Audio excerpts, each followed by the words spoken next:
Langkung pipayun mangga urang sanggakeun puja kehadirat Allah anu Maha Kuasa, puji kehadirat Allah anu Maha Suci, kali syukur kehadirat Allah anu Maha Syukur, anu mana alhamdulillah berkat mantenna urang sadayana biasa melangkahkan kaki, mengayunkan tangan, merendahkan diri di hadapan Allah, sama-sama menuju makfirahnya dalam majelis yang insya Allah mulia, yang kalau kasat mata malaikat kita bisa melihat malaikat lagi berdoa kepada orang-orang yang sedang duduk di majelis ini untuk diampuni segala dosa yang telah kita lakukan.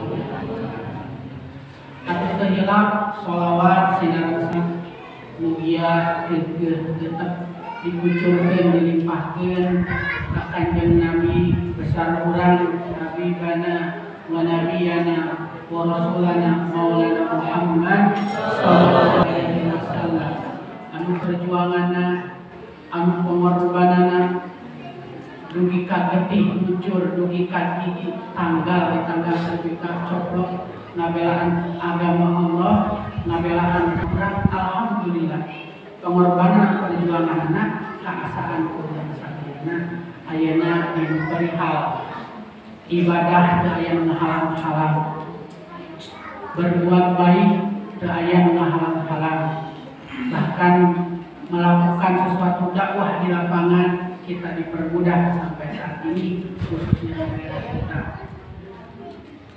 Pada zaman dulu untuk berdakwah saja, bahkan jangan untuk berdakwah, Rasulullah Shallallahu Alaihi Wasallam ketika pertama melaksanakan sholat dengan Ali bin Abi Thalib, apa yang beliau dapat?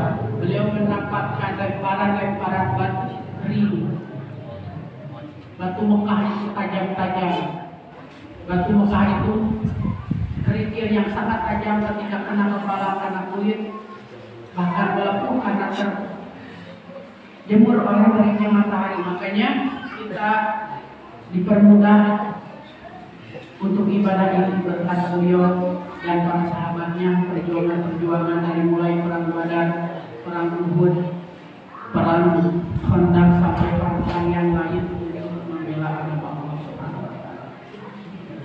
Para jamaah majelis malam Sabtu, insyaallah tungi ayana kurang sadayana sami-sami membahas perihal patarasan Imam Al-Ghazali ke para muridnya. Jadi para muridnya dia mengatakan bahwa ini pertanyaan Imam Al-Ghazali ini adalah wasiat bagi kita. Jadi ayat genep anu penting anu ditaroskeun ku Al-Imam Al-Ghazali ka para muridnya.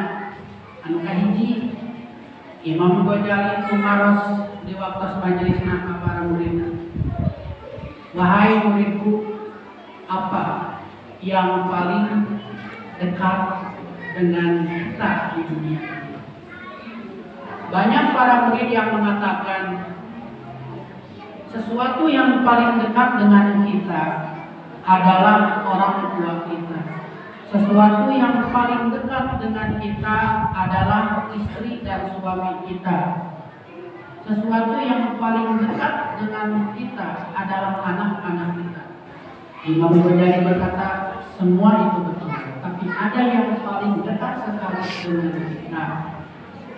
Apa ibu bapak yang paling dekat dengan kita?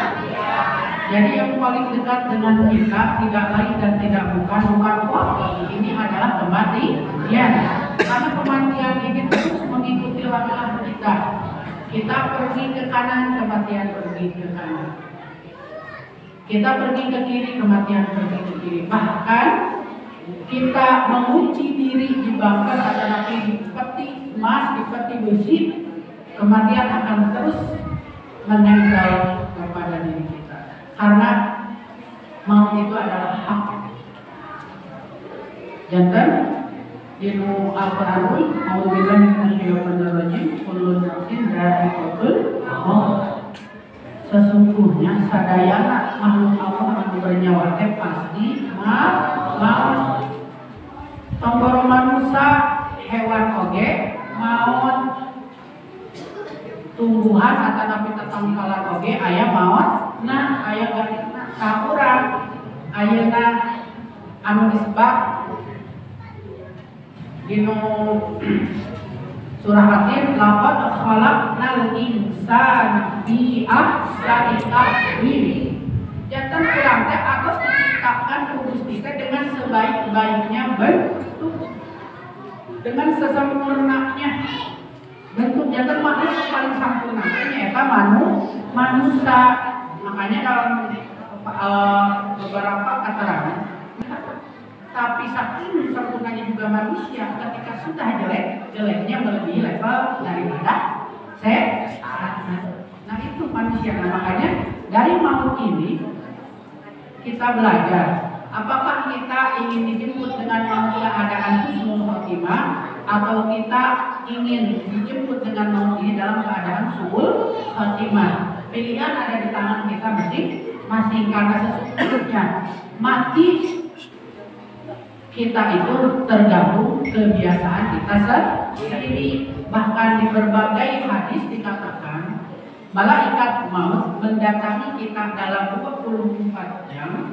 Kalau dimenitkan berarti 1448 menit sehari. Manusia didatangi oleh malaikat maut itu sebanyak 21 kali.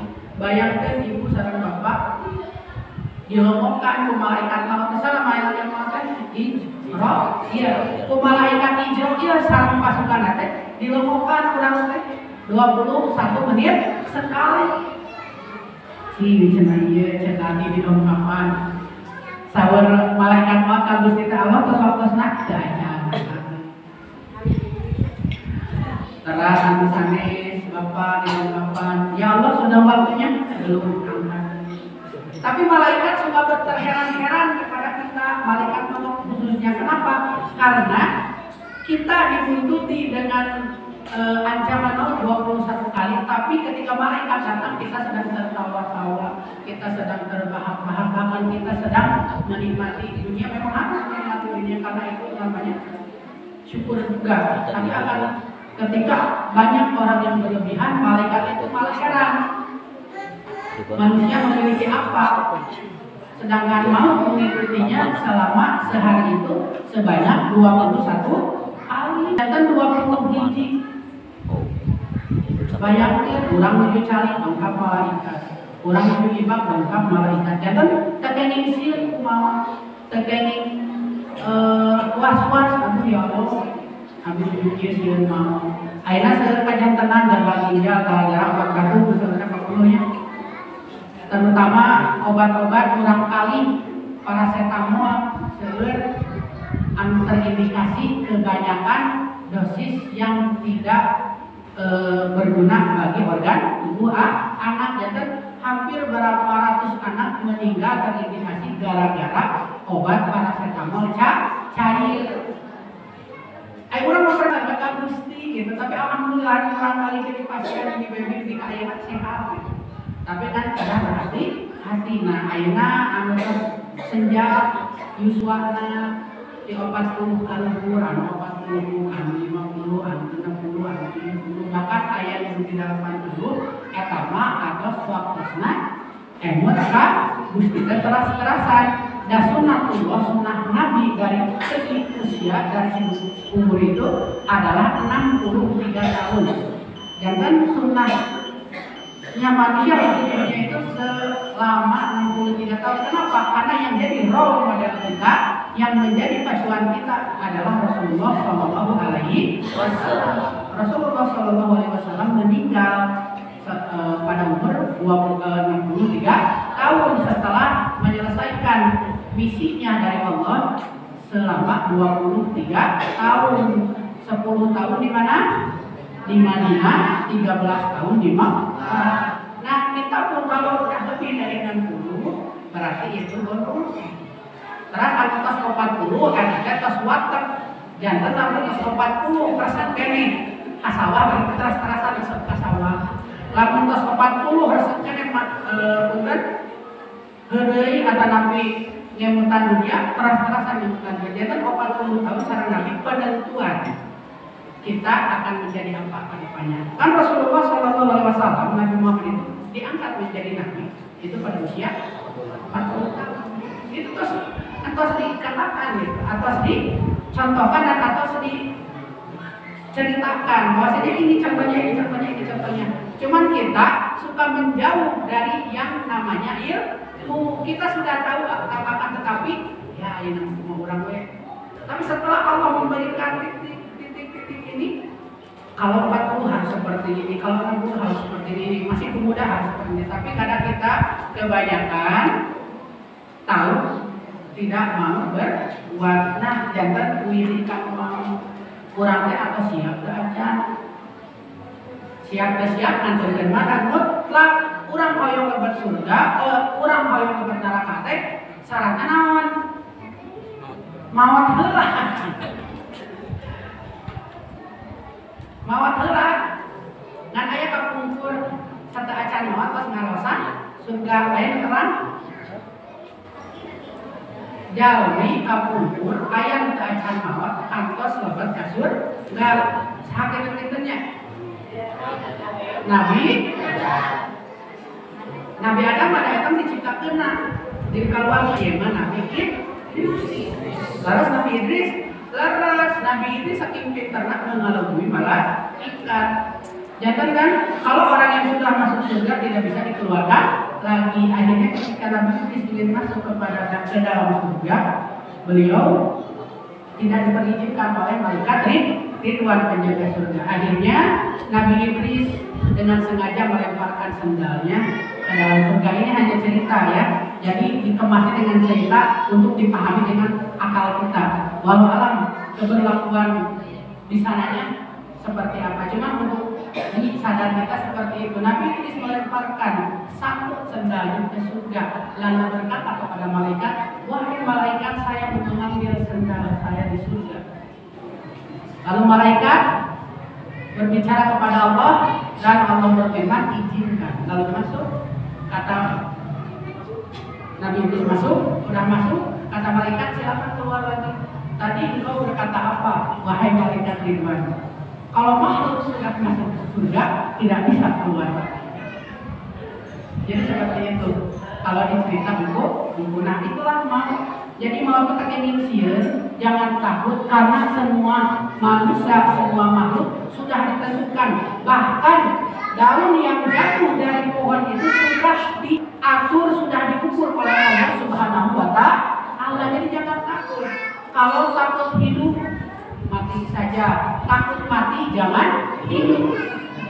Jangan Aisyah dengan Muhammad ini hidup. Ayat anak dua. Patarosan Imam Al-Ghazali kemudian nyata seatas anu paling cakap. Ayeuna sabalikna sareng Imam Ghazali naon anu pangtepikna di dunia ini. Banyak yang mengatakan yang paling jauh di dunia ini bulan. Yang paling jauh di dunia ini bintang. Yang paling jauh di dunia ini ada yang mengatakan negeri Cina. Tapi kata Imam Ghazali sejauh-jauhnya bintang, sejauh-jauhnya bulan, manusia bisa mendarat atau bisa mencapai. Cina tercapai oleh pesawat dari Indonesia. Bulan kan sekarang teknologi sudah maju, NASA yang di Amerika sudah mencapai ke daratan bulan. Bahkan kecepatan untuk sampai ke bintang selanjutnya itu sudah terukur, berarti masih dekat kalau manusia masih bisa mengukur jarak kepada sesuatu yang jauh.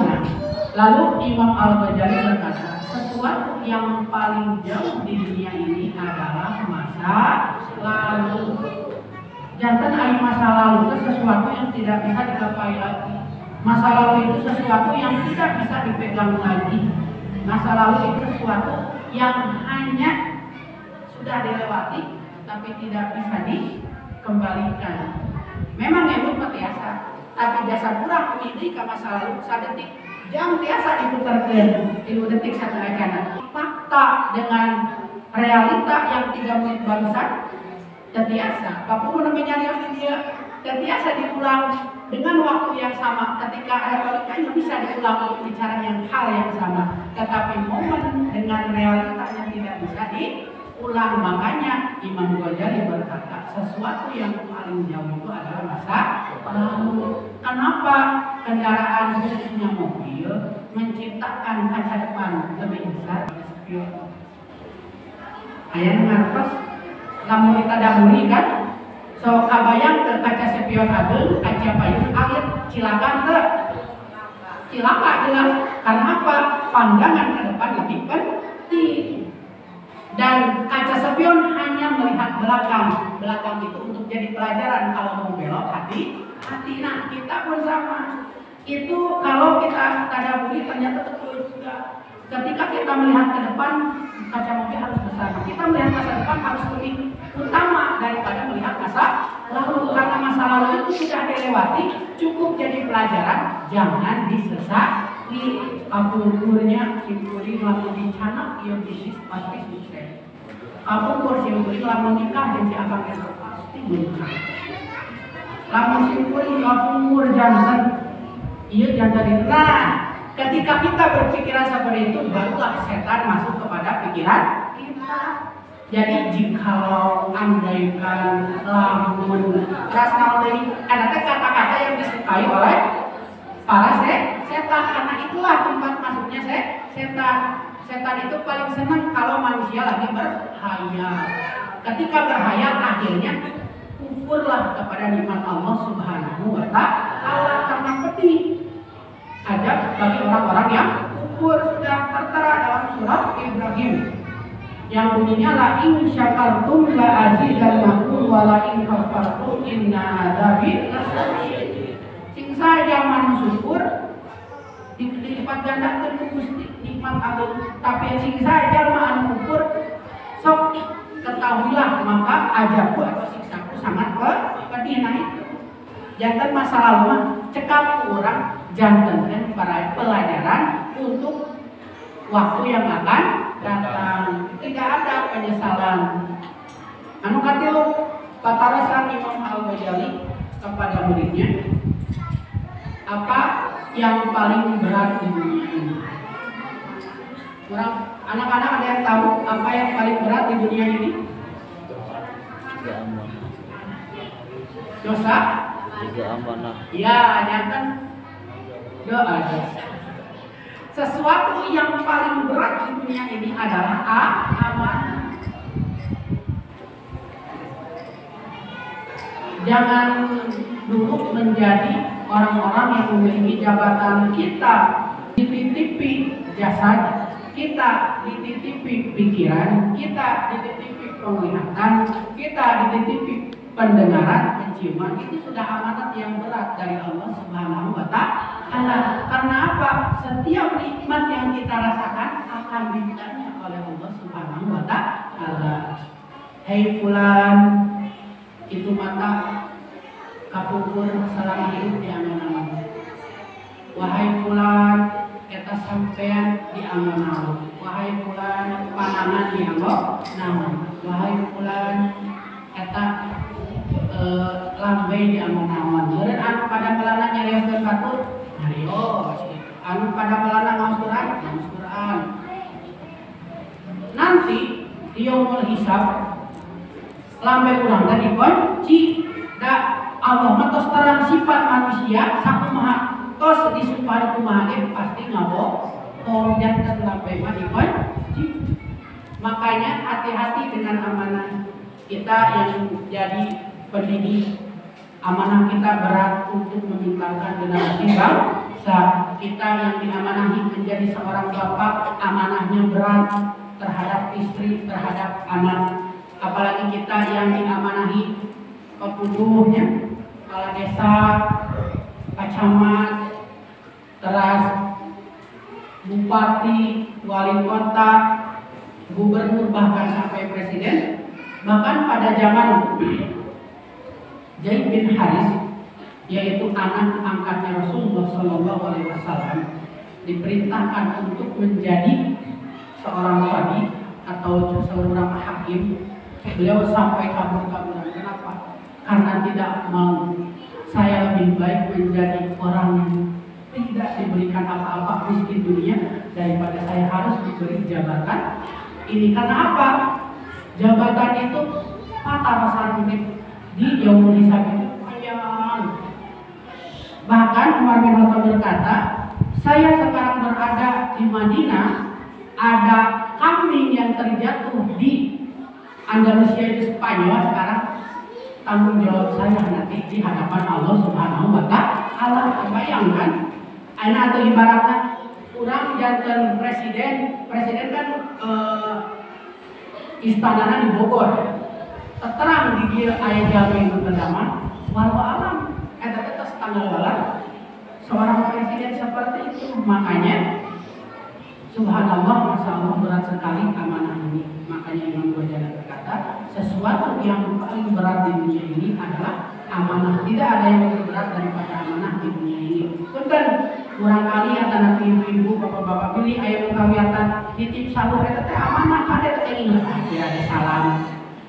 Hampir ada salur sakit data penting. Gak boleh. Itu hal yang penting sampaikan. Takut dari hal sepele itu kita ditanyai panjang lebar oleh malaikatnya Allah nanti di yaumul hisab. Atasnya namanya anu kahiji anu paling caket nyaeta ya, anu kadua yang paling jauh nyaeta masa lalu, anu katilu anu paling berat nyaeta amanah. Ayeuna kaopat kata Imam Al-Ghazali nyaeta apa yang paling besar di dunia ini? Batu-kah? Kata Nabi gajah-kah? Kata Nabi gunung-kah?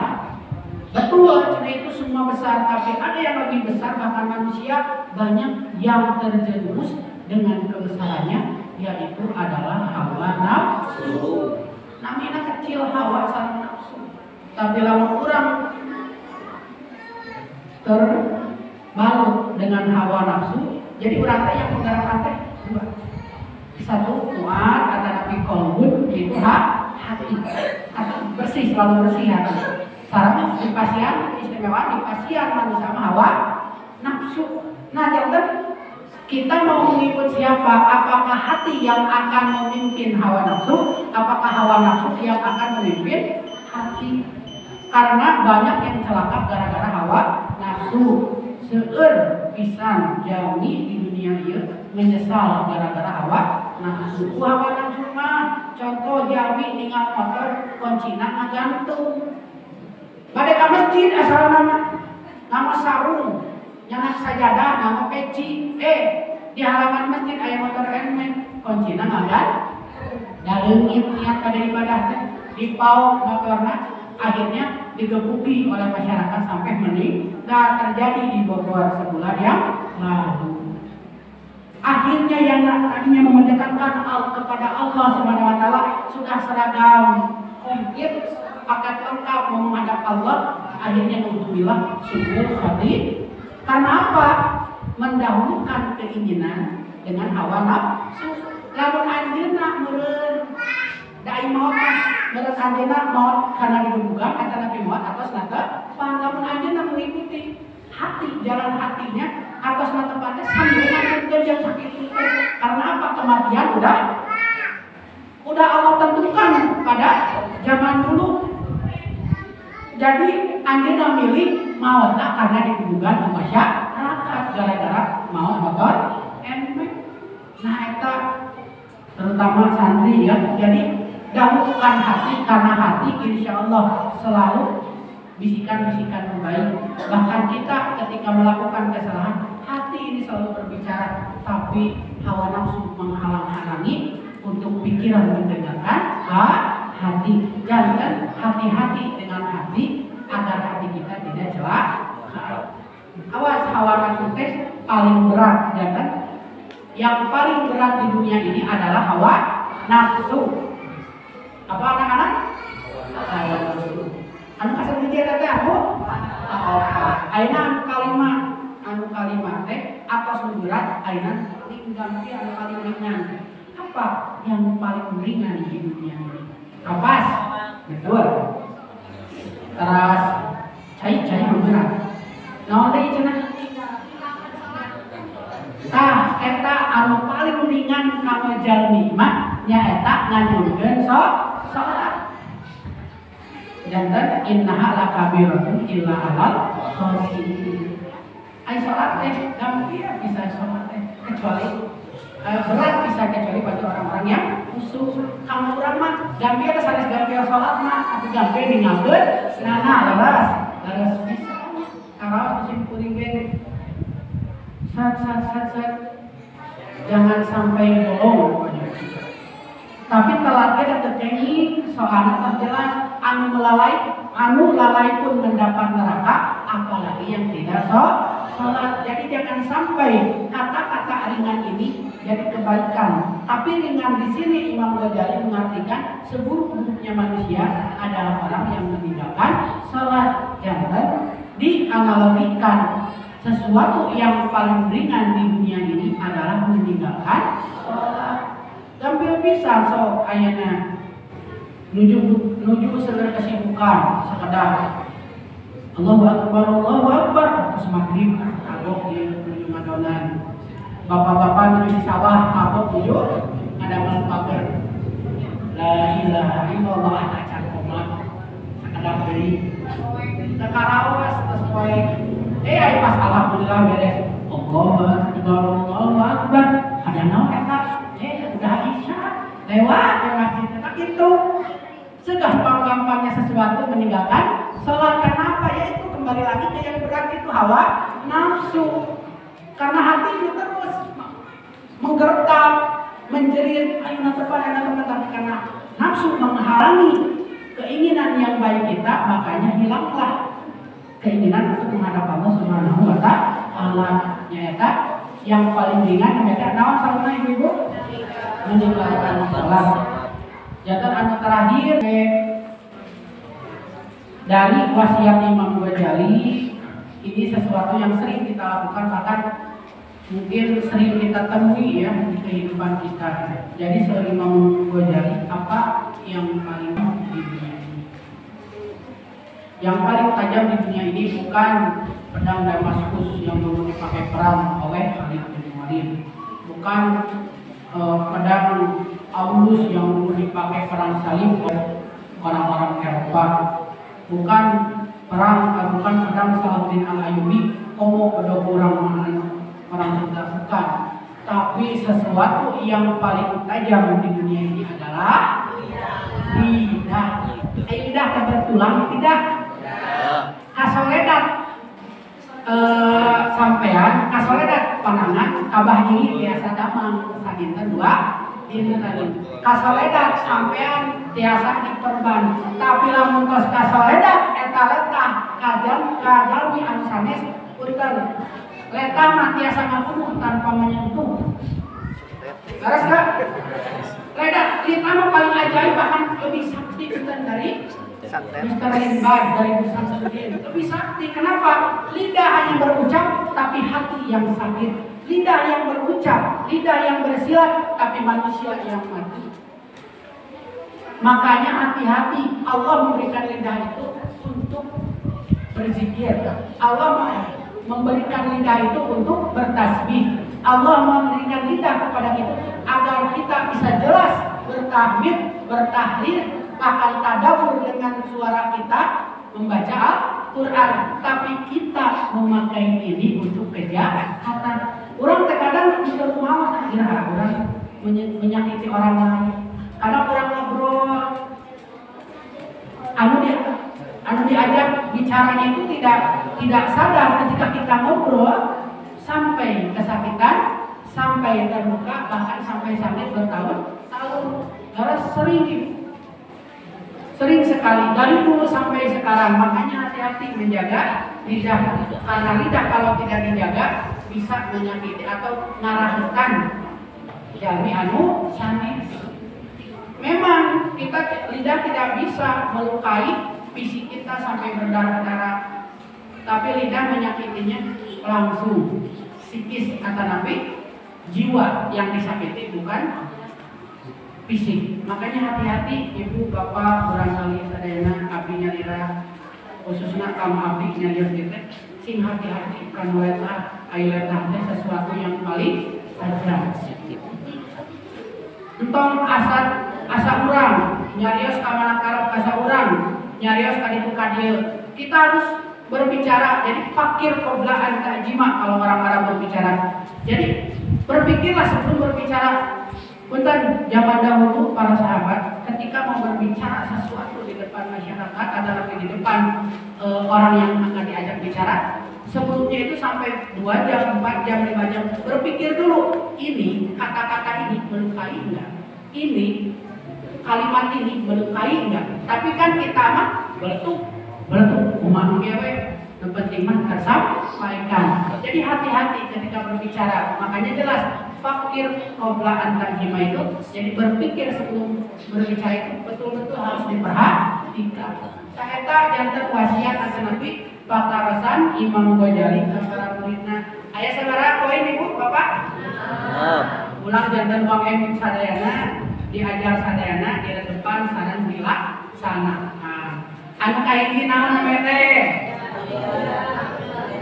Jangan sesuatu yang paling jauh adalah kematian. Anu kedua sesuatu yang paling dekat adalah kematian. Anu kedua sesuatu yang paling dekat adalah masa sesuatu yang paling jauh adalah masa anu katilu sesuatu yang paling berat adalah sesuatu yang paling besar adalah sesuatu yang paling ringan adalah terakhir sesuatu yang paling tajam adalah alhamdulillah kusim-kusim tos didugikeun ayeuna urang sadayana sasangarnan khususna sing kuring umumna jamaah majelis pangaosan di Arusipah urang kacakur kanu cariosan we kanu ku urang dikupingkeun kanu ku urang didangukeun we diredukan dilaksanakeun janten ngaos teh aya naonna aya bekasna di lamun urang emet maot janten sebaik-baiknya orang kata Nabi adalah orang yang mengingat mati selama 20 kali dalam sehari. Memang leres dalam hadisnya malaikat maut mendatangi makhluk kata Nabi khususnya manusia 21 kali dalam sehari. Nah jantan sok kayak nama. Jadi sebaik-baiknya nasihat adalah kematian. Kadang aya di nasihat ku jalmi deui mah sok nenterewe lamanya. Leres teh. Naon da ieu mah abdi mah leres atos. Naon da ieu mah atos. Tapi ketika sudah dinasihati dengan kematian cempring. Leres aya nu maot nyarios. Aya maot putus atau ieu ibadahna nu tarik teuing jadi teu aya. Tapi ketika sudah yang nasihatinya mati atau kematian udah namlikeun sadayana. Mayat teh caling dieu gitu. Pamugi urang nuhun ka Gusti maotkeun atanapi dipanggil dina kaayaan husnul khotimah dina kaayaan iman Islam atanapi dina kaayaan kasayan kudu sedekahna anu guruna kudu ngajarna anu bapak-bapak mah kudu ikhtiar kanggo istri sareng urang kali kedah emut bapak kedah terang anu janten salaki atanapi bapak ketika pergi pagi hari bekerja lusuh dengan keringat, capek dengan pekerjaan. Jangan disepelekan ketika kita meninggal dalam keadaan mencari nafkah buat orang tersayang yaitu istri dan anak-anak kita. Insya Allah digolongkan dengan orang syahid. Jangan gitu kata janji Allah. Alhamdulillah sadayana geus dibukeun, mugi urang sadayana janten orang-orang beruntung, janten orang-orang anu caket sareng Allah mangga sarta aja ditutup urang ngadoa ka sayang urang sadayana, kanggo anu teu zaman, kanggo sepuh-sepuh ngantunkeun, kanggo urang anu kasihan urang kali nu saleh saha, aminkan istighfar kitu kali astagfirullah. Alhamdulillahirabbil alamin. Ya Rabbana lakal hamdu kama yanbaghi li jalali wajhika al-karim wa li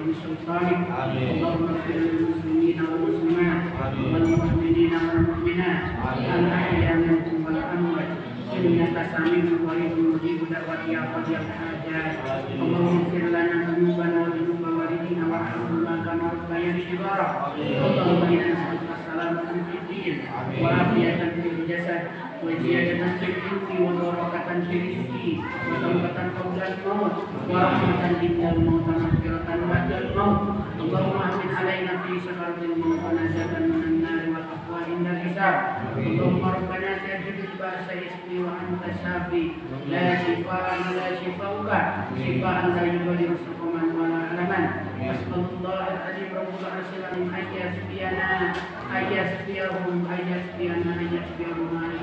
ويعافينا ويعافيهم برحمتك يا أرحم الراحمين اللهم اغفر لهم وارحمهم وعافهم واعف عنهم وأكرم نزلهم وأحسن مدخلهم وأغسلهم بالماء والثلج والبرد ونقيهم من خطايا كما ينقى الثوب الأبيض من الدناس واجعل كلهم روضة من رياض الجنان ولا تجعل حفرة من حفار النيران ربنا هب لنا من أزواجنا وذرياتنا قرة أعين واجعلنا للمتقين إماما ربي هب لي من الصالحين ربي هب لي من الصالحين ربي هب لي من الصالحين ربنا آتنا من لدنك رحمة وهيئ لنا من أمرنا رشدا ربنا آتنا في الدنيا حسنة وفي الآخرة حسنة وقنا عذاب النار سبحان ربك رب العزة عما يصفون وسلام على المرسلين والحمد لله رب العالمين.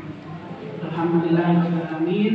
Sakitu anu kami atur apunten anu kasuhun dipungkas kudoa subhanaka allahumma wa bihamdika asyhadu an la ilaha illa anta astaghfiruka wa atubu ilaik bi rahmatika ya arhamar rahimin. Wassalamualaikum warahmatullahi wabarakatuh.